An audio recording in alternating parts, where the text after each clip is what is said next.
It's always good to keep everything organized when you're working.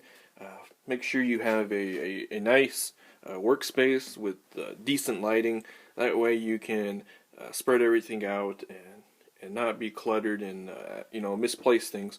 So what I like to do when I take something apart like this is I like to keep it organized from left to right. I start with the first thing I've taken off, the air filter housing, the air filter, the grill, and the little assembly there with the gasket, and then the carburetor. So I just make it easy for myself when I'm putting it back together. You can do this too if it's your first time. And the only tools you'll need are these Phillips head screwdriver to take apart the carburetor, and the Allen wrench to actually unscrew these screws that go into the carburetor and through the carburetor to the engine. Alright, first step you want to do is you want to take this cover off the air filter right here, and just unscrew that off. And then right here you got the air filter, and that just pops on out. And behind that you got a little grill. Pop the grill out, just right there. And then behind the grill you have those two screws there. And it takes a 1/8 Allen wrench to take those out. But before you go and take those out, what you need to do is take these little fuel lines off and remember which one goes where. And it's always good to kind of use a mnemonic or like a story so you can remember which one goes where. Or you can just reference this video and make it easier. And so to take these off, these are pretty on there, pretty good, pretty snug. And what I do is I'll just get some pliers and I'll put it on there, and I won't be too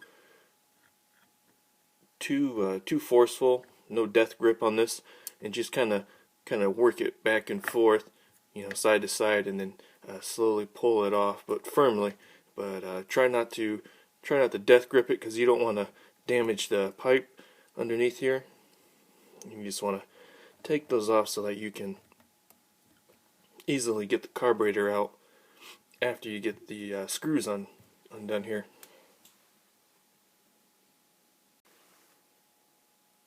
Alright, these screws are pretty long, so they go all the way through the carburetor to the engine. And once you get them unscrewed enough, you can just pull that out. There's the carburetor. You just take the carburetor on out. That's it. You have successfully removed the carburetor from the engine. Alright, next thing to do. Another little thing I like to add. As I was talking about the gas lines, to remember which one goes where, the dark one or the brown or black color one goes onto this one right here on the left, and then on the right you'll put the green one in there. So that's how it goes. So it goes on like this onto the engine like that, and then the black one goes onto here and the green one right there. So just to make it a little more clear on how that works. Well, one thing I like to add is make sure you take off this little throttle line here off the carburetor. That way you can remove it easy.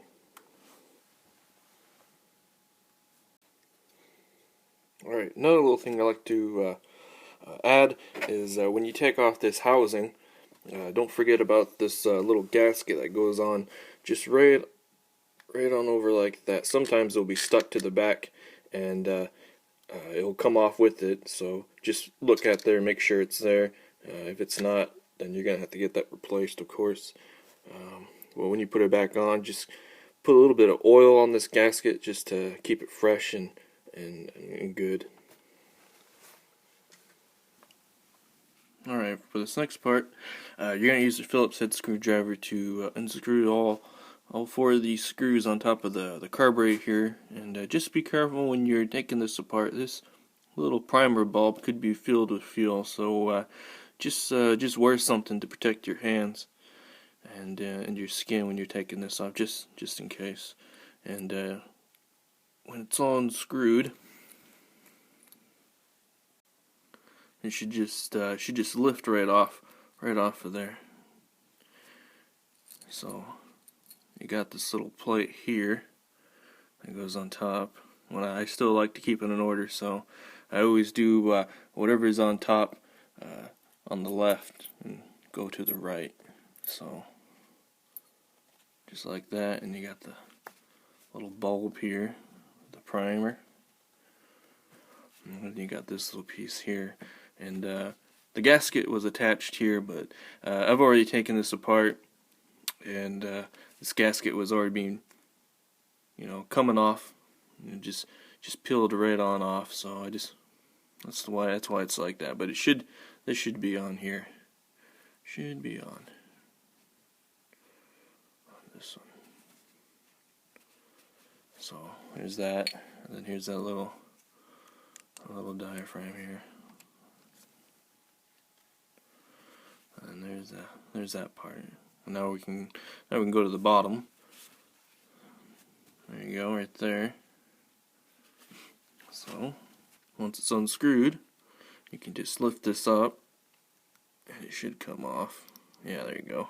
So right there, and get these screws out, and then right here, what sits over here is the diaphragm, which is this underneath this little part right here.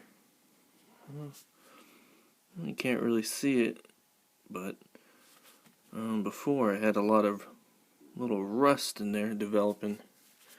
So I'll show you right in there. Not much left in there, but you can see that there's rust right there where it sits. And I had this thing soaking overnight in some sea foam, and it's pretty clean now, but this is what's left. Pretty dirty. Oh, yeah, I got a spark plug in there, so that didn't make things better either.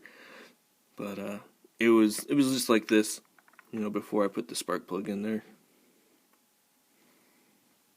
So that stuff really works to clean out the carburetor. So I just let it soak in there all night. But I'm getting it replaced anyways, so, because this was no good either. You can put that in the cup of sea foam. All these metal pieces, solid metal, you can put in the sea foam and submerge them. Just not this. Just lubricate this with. I heard somebody say use WD-40 to lubricate these. You can use that if you want, but try not to get any carburetor cleaner on this stuff, because that will eat away at it. You can use carburetor cleaner on this, but I just like using sea foam and just submerging it.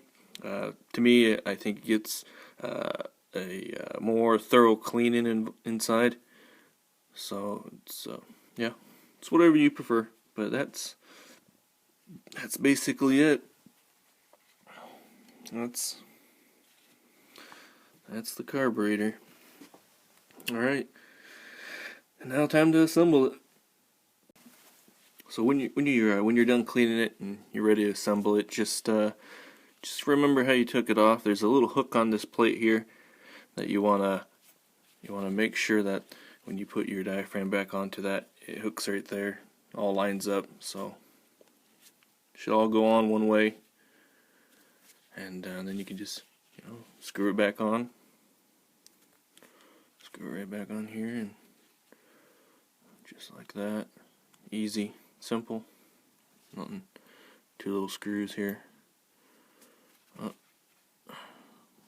You get the idea. You just put the screws in, screw it down a little bit, get the other one in, and then start screwing it in. Not too tight. Just do a little bit at a time, and just make it snug. You don't want to do too much here. Okay, that one's down a little bit. Oh, little magnetic thing. Come here. Alright, let me get this one started. Easy. A little snug. Snug this one up a little bit. Good. This one again. Alright, good. Snug. Everything's on. Time to do the top side. So what I'm doing is just going in reverse order. I'm just doing everything I did, but just doing it the other way now. Oops. So keeping it simple. Alright. So this side will go down. Oh, there it goes. Stop the video. Primer bulb. There we go, right there.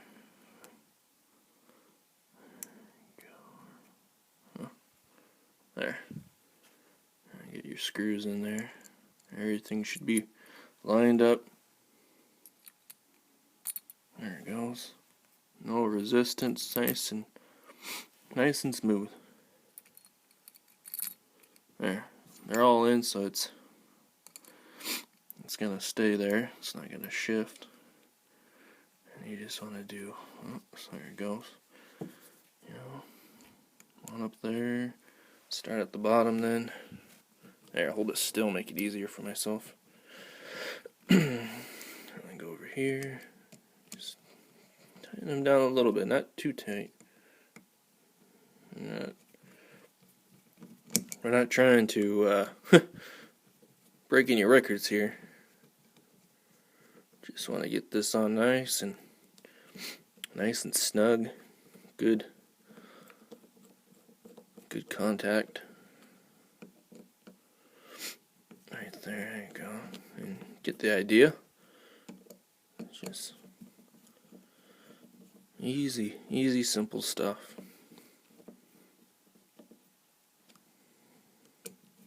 There it goes. Alright. That's all back together. Now you just need to put it back on the engine. Put everything else back on. Make sure this gasket goes back on. Don't want to forget that. Lightly oil it, just lightly. Put a little bit on your finger, rub it around. That's good. And that's pretty much it. This, however, is not going to go back on. This is going to get replaced with a new carburetor because of all the rust that's developed inside. So make sure you properly store your mini tiller so that you don't have this happen to you. Make sure you drain all the gasoline out and store it in a dry area, and make sure that you also put a little. Actually, no, you don't do that with this model, but yeah, make sure it's all dried out before you store. You don't want this to happen to you. All right. That's it. Thank you so much for watching my video. I hope this has helped you out. If you have any questions, just leave them in the comment section below. Yeah, that's pretty much it. Alright, have a good one, guys.